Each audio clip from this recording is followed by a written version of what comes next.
ప్రతి గృహము కుసుమహరుల నిలయమే, ప్రతి హృదయం కుసుమహరు నివాసమే.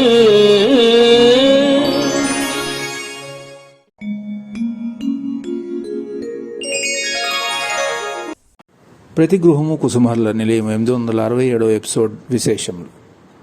శ్రీ హర్నాథ్ మహాప్రభువుని అద్భుత తత్వము విశదీకరించుచున్నవారు శ్రీ శ్యామ్ సుందర్ గారు, USA.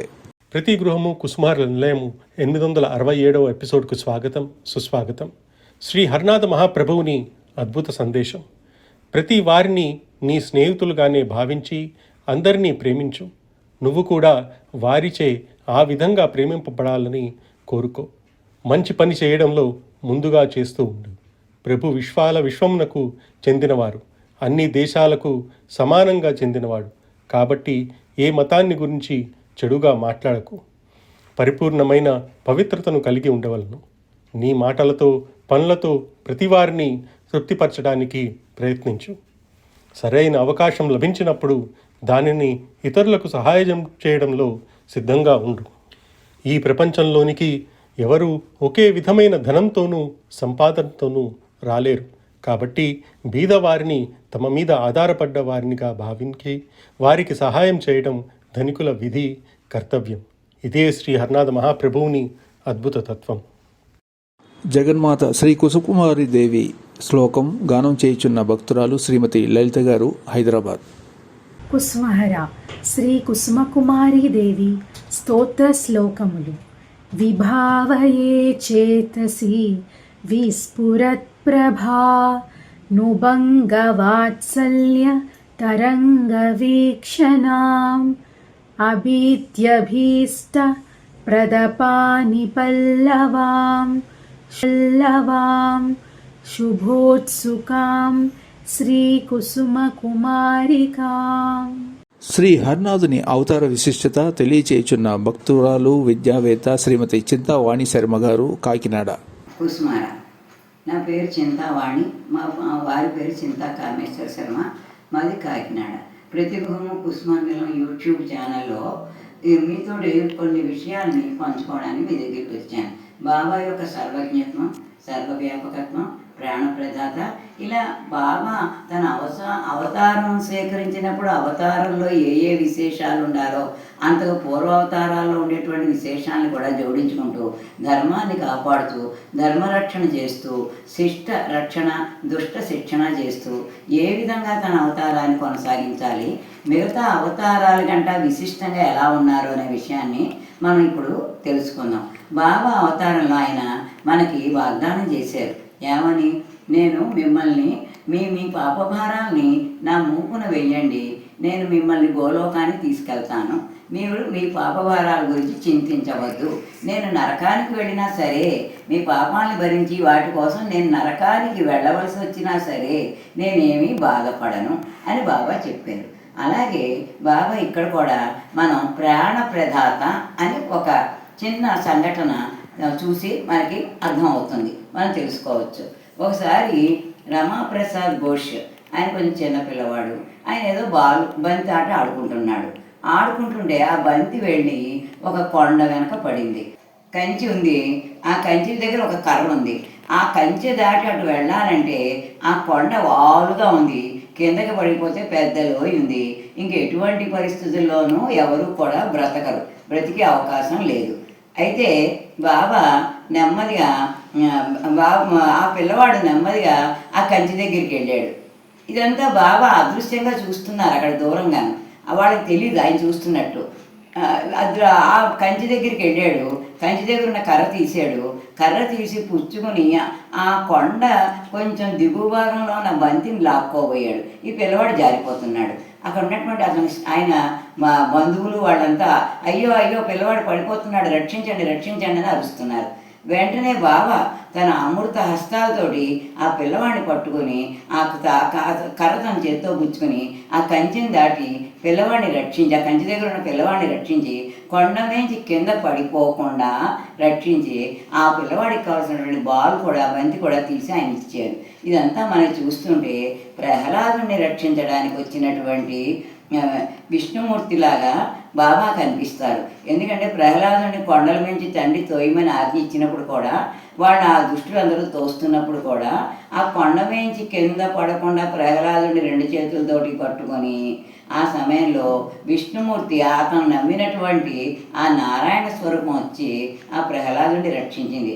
అదేవిధంగా ఇక్కడ బాబా తన యొక్క భక్తుల్ని రక్షించుకోవడానికి ప్రాణప్రదాతగా వచ్చి ఆ పిల్లవాడిని రక్షించి అందరికీ కూడా ఈయన ఎటువంటి పరిస్థితుల్లోనైనా ఎక్కడ ఉన్నా సర్వవ్యాపి సర్వజ్ఞుడు మనల్ని రక్షించడానికి వస్తాడు అనే విషయం మనకి స్పష్టం అయ్యేట్టుగా చేశారు కుసుమార. శ్రీ హర్నాథ్ మహాప్రభువునకు పుష్పాంజలి గీతం ఆలపించుచున్న భక్తురాలు శ్రీమతి నీనా రావల్ గారు, USA. श्री कुसुम हरनाथ की जय। कृपा कर तो अमारो हर, नहीं कर तो अमारो हर। हमें मानो अमारो हर, थवा दैशु नन्यारो हर। अमारो हर ठर्यो ठाकुर, हमें हर चरण नाचाकर, हमें हर चरण नाचाकर। हमारो हर छे दिवाकर, हमारा प्रेमनो सागर। कृपा कर तोय अमारो हर, नहीं कर तोय अमारो हर।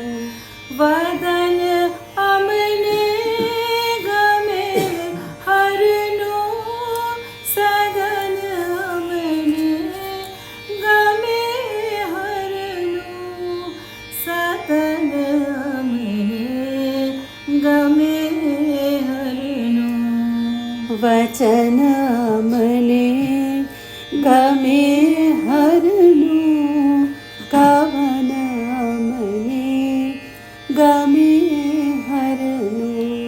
कृपा कर तोय अमारो हर, नहीं कर तोय अमारो हर। जिगर माहार जोड़ायो छे, नयन माहार समायो छे, नयन माहार समायो छे। ललाटे हरे लखायो छे, अमारो हर गणायो छे। कृपा कर तोय अमारो हर, नहीं कर तोय अमारो हर। अमे हर नाची करजी सदा हर, प्रेम मागर जी सदा हर, प्रेम मागर जी। अमे हर चरण किंकर जी, पुकारो जय कुसुम हर जी। अमे हर चरण किंकर जी, पुकारो जय कुसुम हर जी। अमे हर चरण किंकर जी, पुकारो जय कुसुम हर जी। पुकारो जय कुसुम हर जी, पुकारो जय कुसुम हर जी। बोल श्री कुसुम हरनाथ की जय। శ్రీ హర్నాథ్ మహాప్రభు జరిపిన ఊర్ధ్వలోకవాసుల లీల తెలియచేయుచున్న భక్తురాలు శ్రీమతి ప్రణితి గారు, USA. ఊర్ధ్వలోకవాసులు 1918 సంవత్సరం జులై నెలలో జరుగుచున్న శ్రీ హరనాథుని జన్మోత్సవం అత్యంత వైభవోపేతంగా జరుగుతోంది. ఈ జన్మోత్సవంలో పూజా విధానం, పుష్పాంజలి సమర్పించడం, దరిద్ర నారాయణ సేవ చేయడం జరిగాయి. ఈ సేవలో భోజనానంతరం దక్షిణ కూడా ఇచ్చేవాడు. ఉత్సవంలో భాగంగా 3వ రోజు దరిద్ర నారాయణ సేవ చేయుట ప్రారంభించాడు. నారాయణ సేవ చేయుటకు తెహల్ బాబు, జ్యోతిష్ బాబు పూనుకొన్నారు. రాత్రి 8 గంటలయ్యింది. కానీ పేదవారికి అన్నప్రసాదం వితరణ కాలేదు. హరనాథుడు భక్తుల మధ్యలో నుంచి లేచి తెహల్ బాబు, జ్యోతిష్ బాబును ఆ పని ఎందుకు ప్రారంభించలేదని అడిగాడు. అప్పుడు వారు హరునితో, బాబా, పూరీ దేవాలయాల నుండి 200 మందికి మాత్రమే భోజనం తీసుకుని వచ్చామని, కానీ ఆశ్రమం బయటకు వెళ్లి చూస్తే 1200 మందికి పైగా పేదలు ఉన్నారని, అందువలన మేము భయపడుతున్నామని ఠాకూరుకు వారు చెప్పారు. ఆ మాటలు విన్న తరువాత ఠాకూరు తెహల్ బాబు, జ్యోతిష్ బాబుతో, మీరే బీదలకు అన్నదానం చేస్తున్నామనుకుంటున్నారా? ఇది జగన్నాథుని క్షేత్రమని, ఆయనే ఏకైక నాథుడని మీకు తెలియదా? అన్నదానం చేసేది మీరు కాదు, నేను కాదు, మీరు మీకు ఇచ్చిన భోజనం వడ్డించండి. బీదలకు కడుపు నిండింది లేనిది చూడటం జగన్నాథుని పని. కీర్తి కాని అపకీర్తి కాని ఆయనకే వస్తుంది, మీకు కాదు. మరి భయం దేనికి అని ఠాకూరు వారికి తెలపగానే తెహల్ బాబు, జ్యోతిష్ బాబు విస్తళ్లు వేసి సుమారు 1200 మందికి కడుపు నిండా భోజనం పెట్టారు. 1200 మంది భోజనాలు అయిపోవుచుండగా మరలా 500 మంది వస్తే వాళ్లకి ప్రసాదం వడ్డించారు. మరల 3వ విడతగా 200 మంది వస్తే వాళ్లకి వడ్డించారు. వాళ్ళు కడుపు నిండా తిన్నారు. మరొక అద్భుతం జరిగింది. ఎక్కడ నుంచి ఈ భోజనం వస్తున్నదో తెలియడం లేదు. ఆ విధంగా రాత్రి 12 గంటల వరకు కార్యక్రమం జరుగుచున్న సమయంలో ఆజానుబాహువైన వ్యక్తులు వచ్చారు. పైకి వాళ్ళు అందరికీ సన్యాసులలాగా కనిపిస్తున్నారు. కాని వారి శరీరాల నుండి ప్రభవించే తేజస్సు వారు ఈ భూమికి చెందినవారు కాదని, మరో ఊర్ధ్వలోకానికి చెందినవారని తెలుస్తున్నది. నారాయణ చంద్రఘోష్, సతీష్ బాబులు ఠాకూరు పక్కనే నిల్చున్నారు. చివరకు దేవతలు వచ్చారని ఠాకూరు తనలో తాను నెమ్మదిగా అనుకొన్నాడు. ఎక్కడి నుండి వాళ్ళు వచ్చారో, ఎలా వాళ్ళు వెళ్లారో ఎవరికీ తెలియదు. ఠాకూరు నెమ్మదిగా అనుకున్నది నారాయణ చంద్ర ఘోష్, సతీష్ బాబు విన్నారు. అందువలన వచ్చిన వారందరూ దేవతలని ఎవరికీ తెలిసేది కాదు. చాలామంది దగ్గర ఉన్నారు. కానీ కొంతమందికి మాత్రమే వాళ్ళు దేవతలని గ్రహించగలిగే అదృష్టాన్ని పొందినారు. 200 మందికి సరిపోయే ఆహారం 3 వంతులుగా సుమారు 1700 మందికి సమృద్ధిగా భోజనం సరిపోవుటయే గాక మరొక అద్భుతం, చివరకు దేవతలు కూడా వచ్చి అన్నప్రసాదం తీసుకొనుట జరిగింది. జై శ్రీ కుసుమహర. శ్రీ కుసుమహరనాథుల నామ మహత్యం తెలియచేయుచున్నవారు భక్తురాలు శ్రీమతి నిర్మల గారు, USA. కుసుమహర నామ మహిమ వలన మృత్యువాత నుంచి బయటపడిన ఒక భక్తుని యథార్థ సంఘటన నేను మీకు ఇప్పుడు వివరిస్తున్నాను. తమిళనాడులోని చెన్నపట్టణంలో అయ్యంగారు అనే ఒక వ్యక్తి నివసిస్తూ ఉండేవారనమాట. ఆయన ఒకసారి రైలు ప్రయాణం చేయవలసి వచ్చింది. ఆ సమయంలో ఆయన ప్రయాణిస్తున్న రైలు బోగీలో వేరొక భక్త బృందం వారు, అంటే మన కుసుమహరనాథుల భక్త బృందం వారు కుసుమహరనాథ నామం చేస్తూ ఉన్నారు. జయ హరనాథ జయ కుసుమకుమారి జయ అని నామం జపిస్తూ ఉన్నారు. ఆయన చెవిన ఆ నామం పడింది. అనుకోకుండా వినడం వల్ల అది ఆయనకెందుకు బాగా మాధుర్యాన్ని చవి చూసినట్లుగా అనిపించింది. ఆయన ఆ నామ మహిమతోటి ఆయనకు తెలియకుండానే జపిస్తూ ఉన్నారన్నమాట. ఆయన కంటిన్యూగా ఆ నామంతోనే స్మరణ చేస్తూ ప్రయాణం మొత్తం సాగించారు. ఆ నామంలో ఆయన మమైకమైపోయారన్నమాట. ఈలోగా ఆయన దిగవలసిన స్టేషన్ వచ్చింది. ఆయన కానీ అదే నామాన్ని జపిస్తూ ఆయన ఇంటికి వెళ్ళారు. ఆయన భార్య అడిగిందనమాట, ఏంటండి ఇది ఏమన్నా త్యాగరాజ కృత లేదన్నా ఏదైనా స్వామివారి నామమా అని. ఆయన నాకు అదేదో తెలియదు, కానీ నేను ప్రయాణిస్తున్న భోగిలో విన్నాను. ఆ నామం ఏంటో నాకు ఎందుకు బాగా నచ్చింది. ఆ మాధుర్యం నాకు చాలా సంతోషాన్ని కలిగిస్తున్నది. అందువల్ల నేను ఆ నామాన్ని జపిస్తూనే ప్రయాణం మొత్తం సాగించాను అని చెప్పేసి అన్నారు. ఇలా కొంతకాలం జరిగిన తర్వాత ఒకరోజు ఆయన నిద్రిస్తూ హఠాత్తుగా బయటకు వచ్చి తలుపు తీశారన్నమాట. ఆయన అరుగు మీద ఒక వ్యక్తి కూర్చొని ఏడుస్తూ ఉంటారు. ఎవరయ్యా మీరు ఎందుకు ఏడుస్తున్నారు అని చెప్పి అడగగా, నా నామం జపిస్తున్నా నీవు ఒక నెలలో మరణిస్తున్నావు, అందువల్ల నాకు నిన్ను చూసి బాధగా ఉన్నది, అందువల్ల నేను విచారిస్తున్నాను అని చెప్పి అన్నారు. ఆయన హఠాత్తుగా లేచారనమాట. అంటే ఆయన కలగన్నారు. ఆ కలలోంచి బయటకు వచ్చేసారు. బయటకు వచ్చి ఇదేంటి ఇలా అనిపించింది నాకు అని చెప్పేసి అనుకున్నారు. కానీ ఆ నామాన్ని మాత్రం జపిస్తూనే ఉన్నారనమాట. కొంతకాలం గడిచిన తర్వాత ఒకరోజు హఠాత్తుగా ఆయన ఇంటి మీద ఒక పిడుగు పడిందనమాట. పిడుగు పడి కానీ ఆయనకి ఏమాత్రం దెబ్బలు తగలలేదు. ఆ పిడుగు ఒక గోడ మీద పడిపోయింది. ఆ విధంగా ఆయన మృత్యువాత నుంచి బయటపడినారు. దీని అర్థం ఏమిటి? మన కుసుమహరనాథులు నామమహిమ వలన ఆయన్ని మన కుసుమహరుడే కాపాడారు. అర్థమైంది కదా? మనం కూడా ఇలాగే మన కుసుమహరుల నామాన్ని జపిస్తూ ఆయన స్మరణతో జీవితాన్ని సాగిస్తూ ఆయన నామంతో మనం మమైకమైపోవాలని చెప్పేసి కోరుకుంటున్నాను మీ అందరికీ. కుసుమహర కుసుమహర. బెంగాలీ భక్తులు చేయుచున్న సంకీర్తన వినండి.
శ్రీ హర్నాథ్ మహాప్రభువుని తత్వము వ్యాఖ్యాత శ్రీమతి సునీత గారు, కర్నూలు.